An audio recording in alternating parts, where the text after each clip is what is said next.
जबाबदारी नाही काय कोणाची, फक्त पोलिसांना उभं करून लोकांचे मोर्चे फक्त अडवता. काय झालं दिल्लीत परवा बघितलं ना, पोलिसांच्या अडवणुकीनं असं होत नाही कधी.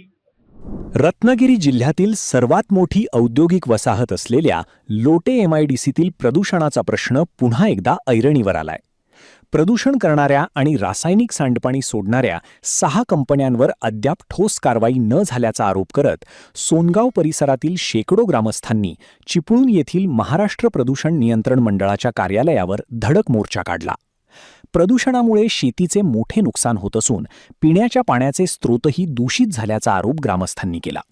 या आंदोलनात उद्धव बाळासाहेब ठाकरे शिवसेनेचे आमदार भास्कर जाधव, माजी खासदार हुसेन दलवाई, काँग्रेसच्या जिल्हाध्यक्षा सोनलक्ष्मी घाग यांच्यासह विविध पक्षांचे पदाधिकारी सहभागी झाले होते.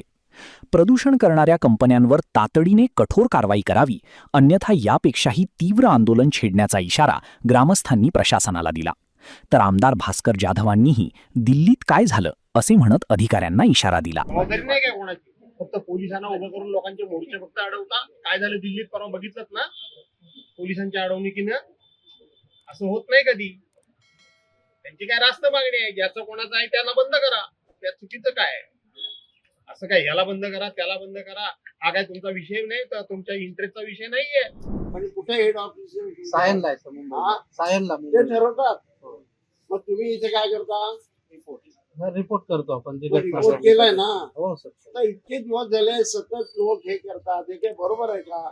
सर मान्य सर, पण आपण जे आपलं अखत्यारीत आहे ते काम आपण तेव्हाच केलेलं आहे, सॅम्पलिंग केले आणि अजूनही त्याच्यावर साहेबांना पण त्या दिवशी सांगितलं, मीटिंगला आले होते, तर त्याच्या पुढे जाऊन आपण आणखी तपास खोलवर जाऊन त्याची तपास. ओढ्याला CETBचा जो MPCBचा चेंबर आहे, त्या चेंबर मधून ओढ्याला सकाळी 6 वाजल्यापासून पाणी जात होतं आणि ते आमच्या सोनगावच्या नागरिकांनी काय त्याची पाहणी केली आणि ते पाण्याचा शोध करत असताना तो MPCBचा CETBचा जो चेंबर होता तिथून तो उठवून पाणी राजरोसपणे नाळ्याला सोडला आणि तो पाणी साधारणतः 3 ते 4 किलोमीटर जाऊन खाडीला मिळाला आणि संपूर्ण सोनगावच्या ग्रामस्थांच्या शेतीमध्ये आणि संपूर्ण जे पिण्याच्या पाण्याचे स्रोत होते त्यामध्ये तो पाणी मिक्स झाला आणि त्याच्या विरोधात म्हणून आम्ही त्या दिवशी प्रशासकीय यंत्रणा म्हणजे या प्रदूषणाच्या विरोधात जे MPCBचे कार्यालय असतील, CETB असतील, MIDC असतील, या कार्यालयांच्या प्रतिनिधींना तिथे बोलवलं, त्याची प्रत्यक्ष पाहणी करायला सांगितली, त्यांनी सुद्धा पाहिलं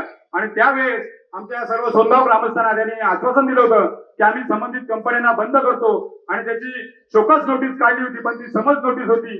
आमच्या फक्त सोनगाव ग्रामस्थांचा त्या दिवशी धुडपेट करण्यात आली आणि ती शोकस नोटीस काढली आणि कुठलीच कंपनी बंद झालेली नाही किंवा बंद केलेली नाही. आणि त्या ह्याच्यामध्ये त्या मोर्चामध्ये किंवा तिथे असलेल्या आंदोलनामध्ये आम्ही त्यांच्याकडे काय मागण्या मागितल्या होत्या, त्या मागण्या आज आम्ही इथे परत एकदा त्यांच्याकडे देणार आहोत आणि ते घेण्यासाठी जर तो वरून खाली आलं कार्यालयातून तरच आम्ही देणार. आम्ही वरती जाऊन मागण्या देणार नाही आहोत. मागण्या इथं देऊ. जर चर्चा करायची असेल त्यांना तर चर्चा करण्यासाठी आमची जी कमिटी आहे त्या कमिटीची काही मंडळी तिथे जातील, पण तो मागण्या घेण्यासाठी जर कधी इथे आले तर ठीक आहे, नाहीतर आपले प्रतिनिधी इथं आहेतच सगळ्या संघटनांचे, तरी सगळ्यांनी मिळून आपण काय करायचं ते ठरवूया.